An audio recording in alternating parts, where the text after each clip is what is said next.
Good morning, नमस्कार। स्वागत है आपका एक बार फिर से आपके अपने चैनल RM स्टडी 24/7 में। तो साथियों, आज की वीडियो में बात करने वाले हैं भारत का इतिहास। तो प्राचीन भारत में हमारे 6 टॉपिक जो है क्लियर हो चुके थे, यानी कि मौर्योत्तर काल तक। और आज का जो हमारा टॉपिक होने वाला है वो है संगम काल, यानी 7वां टॉपिक। तो आज हम संगम काल के बारे में कुछ महत्वपूर्ण प्रश्नों की चर्चा करेंगे। तो आप लोग ज़्यादा से ज़्यादा वीडियो से जुड़ें और अपने दोस्तों तक शेयर करें। और अगर आप चैनल पर नए हैं तो चैनल को सब्सक्राइब भी कर लें। तो चलिए आज स्टार्ट करते हैं आज का टॉपिक संगम काल। थोड़े से प्रश्न हैं और बहुत ही महत्वपूर्ण प्रश्न हैं संगम काल से जुड़े हुए। तो चलिए स्टार्ट करते हैं। तो ये है हमारा संगम काल टॉपिक और आज शुरुआत यहीं से करेंगे। तो चलिए पहला ही प्रश्न देख लेते हैं यहाँ पे क्या है। तो इसमें कहा है संगम युग में उरैयूर किस लिए विख्यात था। तो ये जो है विख्यात था, कपास के व्यापार का महत्वपूर्ण केंद्र था, इसलिए उरैयूर भी जो है विख्यात था। किस युग में? संगम युग में। तो बढ़ते हैं आगे और आगे के जो प्रश्न हैं इनको देख लेते हैं अच्छे से। छोटा सा टॉपिक है, ज़्यादा प्रश्न यहाँ से नहीं बनते हैं, तो जो भी बनते हैं वो इम्पोर्टेंट प्रश्न हैं, वही यहाँ पर लिए गए हैं। तो चलिए देखते हैं आज का अगला प्रश्न। और अगला प्रश्न हमारा कह रहा है तोलकाप्यम ग्रंथ संबंधित है। तो ये किससे संबंधित है आपका? तो ये है व्याकरण और काव्य से संबंधित। और आज का जो अगला प्रश्न है हमारा, धार्मिक कविताओं का संकलन कुरल किस भाषा में है। तो कुरल शब्द जो है संकलन जो है वो तमिल भाषा से है।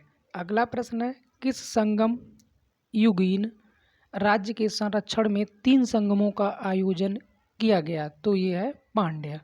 बढ़ते हैं आज के अगले प्रश्न की ओर। अगला प्रश्न देखिए क्या है। तो एक मिनट, हाँ चलिए अब देखते हैं। अगला प्रश्न है लाल चेर के नाम से प्रसिद्ध वह चेर शासक कौन था जिसने कंडगी यानी पत्नी के मंदिर का निर्माण कराया था। तो ये था सेनगुट्टवन। अगला है तमिल भाषा के शिल्पाधिकारम और मणिमेखलई नामक गौरव ग्रंथ किस से संबंधित हैं। तो ये जो है धर्म यानी हिंदू धर्म से संबंधित हैं। आगे देखिए कहा गया है कौन संगम युगीन व्याकरण रचना सर्वाधिक महत्वपूर्ण रचना मानी गई है। तो ये मानी गई है तोलकाप्यम। अगला प्रश्न है मुजरिस। मुजरिस किस राज्य का प्रमुख बंदरगाह। तो ये बंदरगाह है चेर का। चलिए आगे बढ़ते हैं। और अगला प्रश्न देखिए प्राचीनतम तमिल देवता मुरुगन किस वैदिक देवता के सदृश हैं। तो ये स्कंद यानी कार्तिकेय है। अगला प्रश्न संगम कालीन साहित्य में यानी संगम कालीन साहित्य में कौन को एवं मन्नन किसके लिए प्रयुक्त होते थे। तो ये होते थे राजा के लिए। आज का महत्वपूर्ण प्रश्न और देखिए ये है तमिल काव्य का इलियड कहा जाता है। तो तमिल काव्य का इलियड कहा जाता है शिल्प मिस्टेक इसमें शिल्पाधिकारम होना चाहिए, शिल्पाधिकारम, ठीक है। तमिल काव्य का इलियड सब शिल्पाधिकारम जो है कहा जाता है। अगला प्रश्न हमारा है चेर वंश का शासन किस क्षेत्र पर था। तो वो केरल पर था। चेर वंश का प्रसिद्ध जो शासक था वो था सेनगुट्टवन, याद रखना। अगला प्रश्न है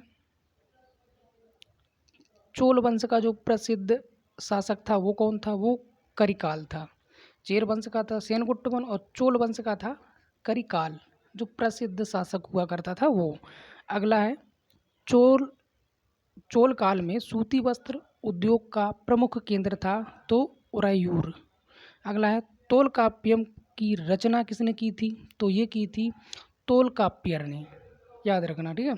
अगला प्रश्न है चोल काल में सर्वोच्च न्यायालय को क्या कहा जाता था। तो कहा जाता था वहाँ सर्वोच्च न्यायालय को मनरम, ठीक है, मनरम कहा जाता था चोल काल में सर्वोच्च न्यायालय को।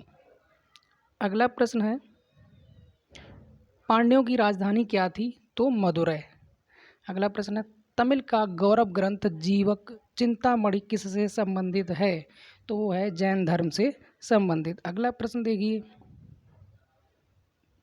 संगम किससे संबंधित है? तो वो है विद्वानों से।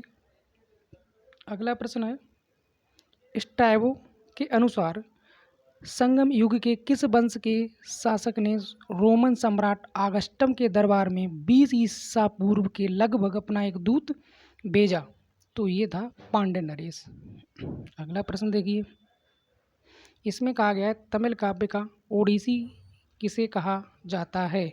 तो मणिमेखलई को कहा जाता है। अगला है, कावेरी पट्टनम की स्थापना किसने की थी? तो वो करिकाल ने की थी। अगला प्रश्न है, प्राचीनतम तमिल देवता मुरुगन किस वैदिक देवता के सदृश हैं? तो कार्तिकेय की। ये प्रश्न अभी हम लोग पढ़ चुके हैं। थोड़े से प्रश्न और बचे हुए हैं, इनको भी देख लेते हैं। संगमों का आयोजन बस रह गया है इसमें। तो देखिए, संगम प्रथम, द्वितीय और तृतीय 3 संगम हुए थे इसमें।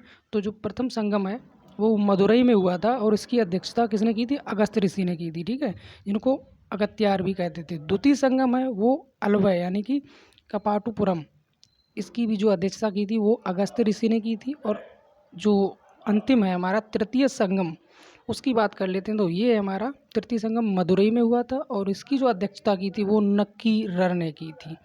और इसी के साथ ये टॉपिक हमारा जो संगम काल है वो समाप्त होता है। और अगले टॉपिक की बात अगर हम करेंगे तो वो है हमारा गुप्त काल, बहुत ही मोस्ट इम्पोर्टेंट गुप्त काल और गुप्तोत्तर काल। आप लोग ध्यान से इस वीडियो को ज़रूर देखें जो आने वाला है कल, ठीक है। तो गुप्त काल हमारा अगला टॉपिक रहेगा, कल मिलेंगे फिर। और वीडियो अगर पसंद आई तो वीडियो को लाइक करें और चैनल को भी सब्सक्राइब कर लें अगर आप चैनल पर नए हैं। तो चलिए इसी के साथ दीजिए इजाज़त, मिलते हैं फिर अगले टॉपिक के साथ। तब तक के लिए नमस्कार, जय हिंद, जय भारत।